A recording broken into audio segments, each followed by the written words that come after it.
My name is Layla, and I was born in a quiet suburban town to my wonderful parents, Logan and Madison. My father worked for a local news channel, while my mother cleaned at the hospital. Though we weren't wealthy, our home was filled with love and contentment. Life moved along smoothly until I turned 14, when everything shifted in an instant.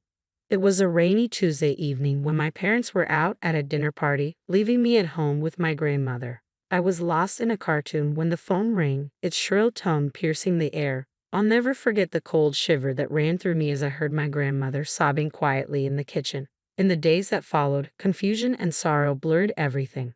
My mother had died instantly in a car accident, and although my father survived, he was gravely injured, his legs permanently impaired. As he lay frail and broken in the hospital, my father whispered apologies, his voice thick with emotion. As a child, I couldn't understand his guilt. It wasn't his fault. An irresponsible drunk driver was to blame.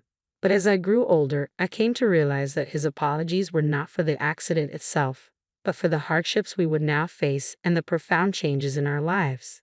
Still, my father's spirit was unbreakable.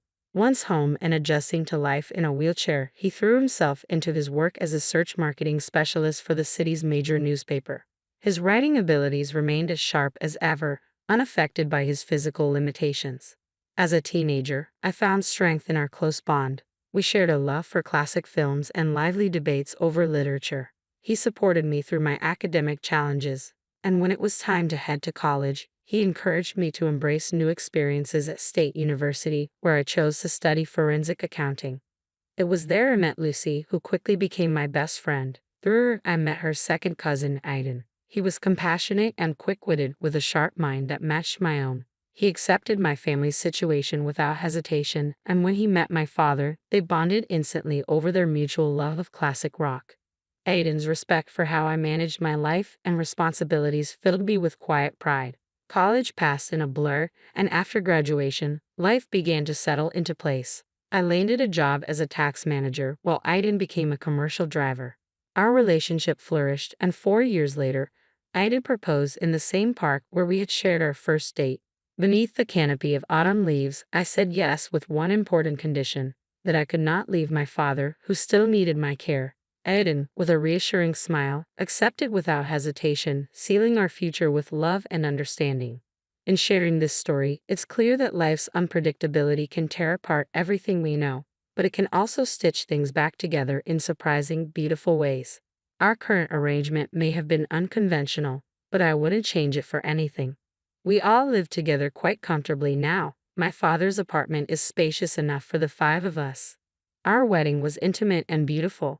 Despite being in a wheelchair, Dad insisted on rolling down the aisle to give me away.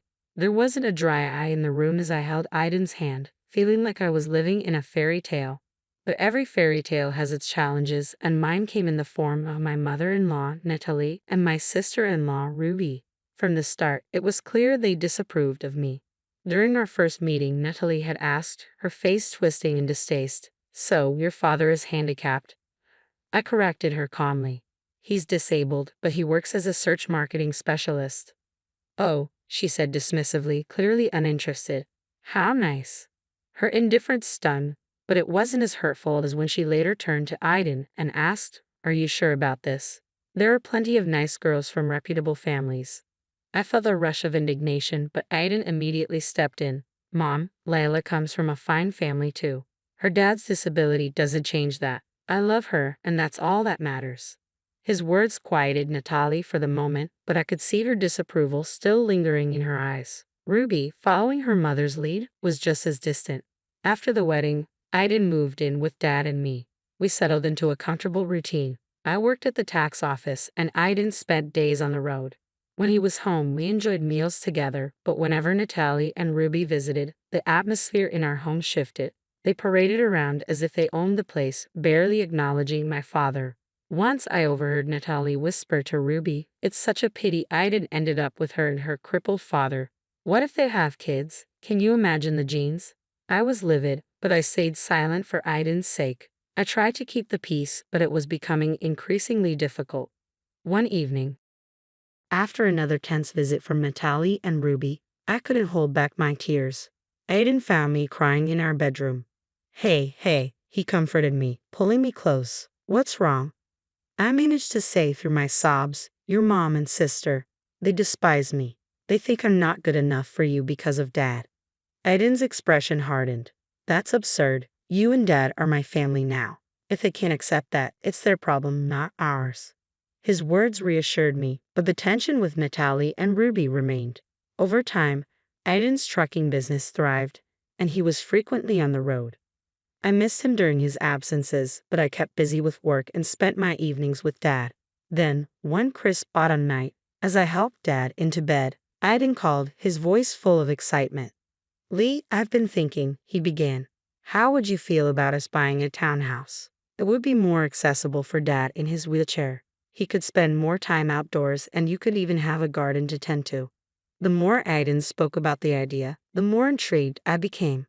I glanced at my dad, who was trying not to show he'd been eavesdropping on the conversation. What do you think, Dad? I asked, switching the phone to speaker mode. His eyes sparkled with excitement. A garden sounds wonderful, he confessed, a smile breaking across his face. And it would make getting outside so much easier. That was the deciding moment. Over the next several weeks, Aiden and I dedicated ourselves to finding a new home. Eventually, we discovered the ideal place. A spacious townhouse with wide doorways, a wheelchair-accessible shower for Dad, and a lovely backyard. Although taking out a mortgage was daunting, our combined incomes and the rent from Dad's previous apartment made it possible. We moved in on a sunny Saturday in spring, and I'll always remember the joy on Dad's face as he wheeled out onto our new patio. This is perfect, sweetie, he beamed, his eyes gleaming with gratitude. In the months that followed, we settled in comfortably. I started a small vegetable garden, and Dad spent hours outside, enjoying the sunshine and fresh air. Life felt blissful. Then came our housewarming party. We invited friends, colleagues, and yes, Natalie and Ruby. They arrived late as usual and immediately surveyed everything with barely hidden envy. During the house tour, Natalie's calculating glances became obvious. When we reached the master bedroom, she leaned in with a sly grin. You know, Layla, she whispered, this room would be perfect for Aiden and me. Why don't you send your father to a nursing home? Then I could move in here. I was stunned. Excuse me, I managed to say, but she continued, undeterred. Your father isn't well. He doesn't need all this luxury. A nursing home would be enough for him. Before I could respond, she strolled out to the patio, where Dad was chatting with guests. To my horror, she grabbed his wheelchair and began pushing him toward the driveway. Natalie, I shouted, running after her. What are you doing? If you want him outside, he can stay right here. I was furious and shaken. Thankfully, Aiden heard the commotion and came running, his face flushed with anger. Mom, he shouted, his tone sharp. What are you doing? Let go of Logan's chair now. Natalie looked taken aback by his sternness. But honey, I don't want to hear it. Aiden cut her off. You and Ruby need to leave. Now, after they left, Aiden apologized deeply to both Dad and me. I'm so sorry, he said, his voice thick with emotion. I had no idea she'd go this far. Dad reached out, patting Aiden's hand gently. It's not your fault, son. Some people just don't understand what's important. Life gradually found a new rhythm after the housewarming debacle. Natalie and Ruby kept their distance, which was fine by me. Aiden threw himself into his work, taking on longer hauls to help us manage our new mortgage commitments. It was a challenging time, but it ultimately brought us closer as a family, fortified by resilience and understanding. Balancing my role at the tax office with caring for our home and Dad, the years passed seamlessly. Though Aiden was frequently away, his presence at home always brought us joy. My father's health remained stable, and he enjoyed his days gardening or editing from his workspace at home. Then, one fateful day at work, my phone rang. A chill ran through me as the caller introduced himself as Officer Rodriguez from the Highway Patrol. His words washed over me like cold water as he delivered the heart-wrenching news of Aiden's severe accident. The details of the head-on collision blurred together, the gravity of his words not fully hitting him until after the call ended. When reality finally set in, I was left with an emptiness I'd never known. Aiden was no longer with us. The following week passed in a haze of grief and arrangements, carried out in a numb state as I struggled to process the weight of the loss. I knew it was crucial to personally inform Natalie, Aiden's mother, about the tragedy. When I called, her initial sharp tone quickly twisted into harsh accusations, blaming me for Aiden's accident. She claimed his demanding work schedule was my fault, her words leaving me stunned and devastated. She ended the call abruptly, leaving me in tears. Aiden's funeral took place on a gray, drizzly day that mirrored the somber mood. Though his mother and sister were notably absent, the community's heartfelt turnout showed how respected and loved he was. My father stood beside me, offering quiet strength as we braved the sadness together. When we returned home, something felt off. The lights were on, and I could hear movement inside. A bizarre sight, especially since I had double-checked that everything was off before leaving. Fearing a break-in on this already heavy day, I cautiously approached with my father. But as we stepped inside, the voices sounded strangely familiar, revealing a shocking twist. In the living room, I found Natalie and Ruby, surrounded by boxes and scattered furniture.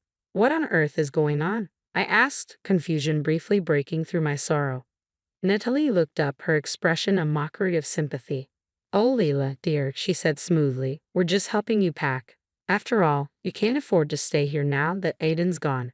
I was too stunned to respond at first. Ruby chimed in with a saccharine smile. "Don't worry, you can move back into your dad's apartment. It's nice and cozy." A surge of anger rose within me. "Get out," I said quietly but firmly, holding back the flood of emotions. "Get out of my house, now."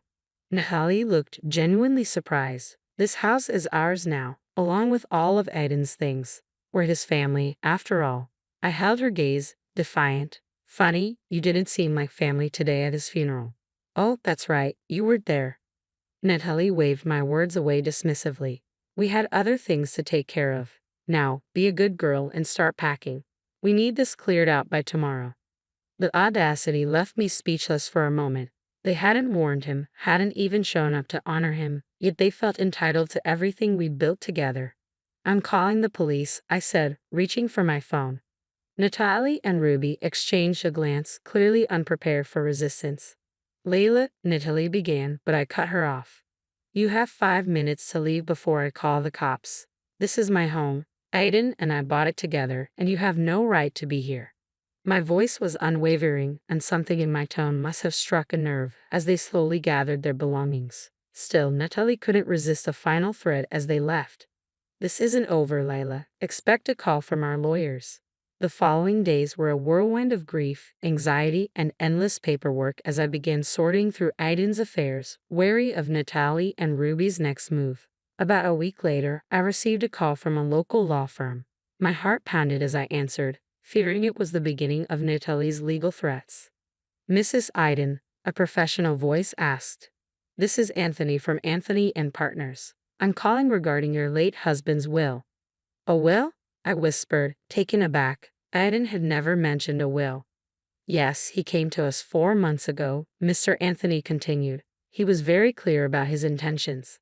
The next morning, I sat across from Mr. Anthony, anxiously waiting to learn the details of Aiden's will. He offered me his condolences and then opened the file. "As I mentioned, your husband drafted a will," he said, and began to read. "I, Aiden, being of sound mind, hereby bequeath all my worldly possessions to my beloved wife, Layla." I gasped, tears filling my eyes. Mr. Anthony continued, "This includes our home, my truck, and all our savings. It is my wish that Layla use these resources to care for herself and her father, Logan, whom I have come to love as my own. Even in death, Aiden was protecting us."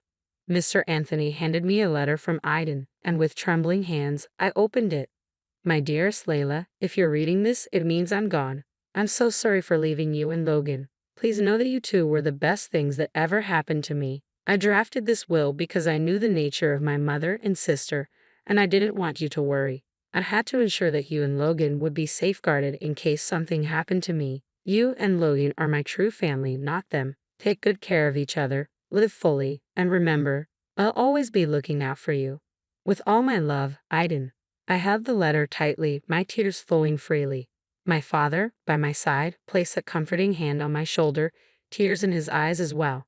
Mr. Anthony allowed us a moment to compose ourselves.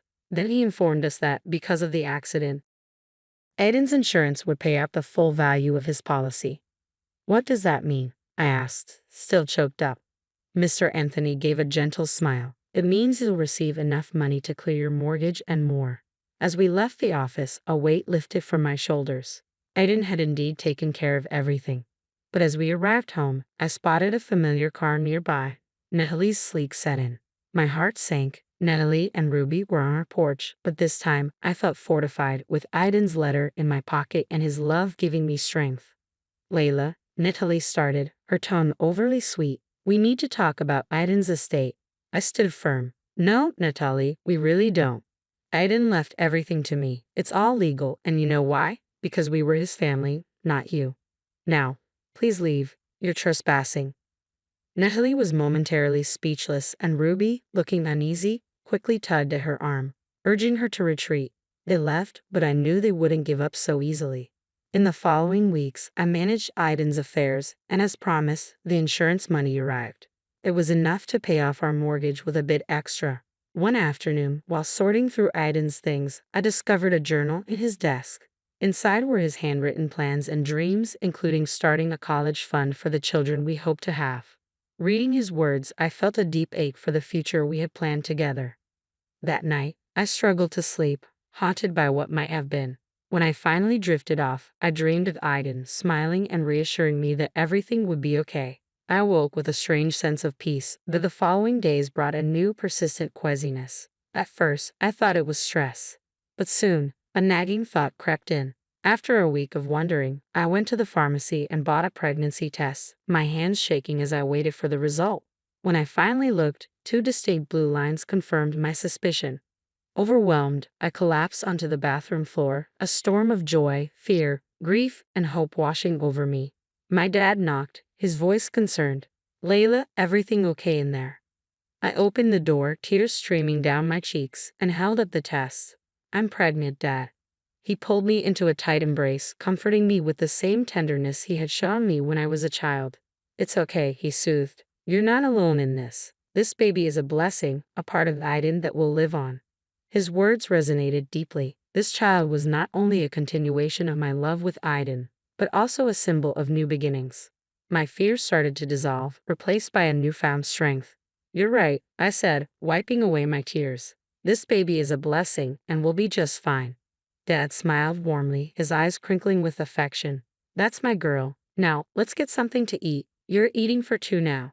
As we went to the kitchen, I felt a renewed sense of hope and purpose. Dad became my rock, constantly encouraging me as we prepared for the baby's arrival.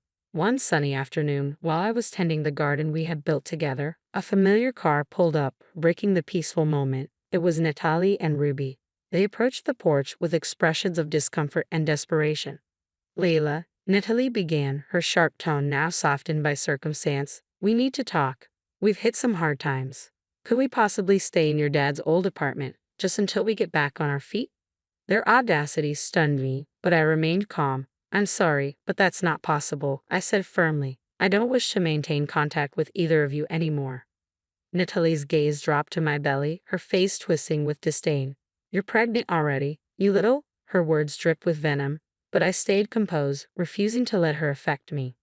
My personal life is none of your business, I replied calmly. Natalie, realizing she was defeated, huffed in frustration before turning on her heel, pulling Ruby along. As they left, a profound peace washed over me. I had defended my family and upheld my dignity, and I knew, without a doubt, that Aiden would have been proud.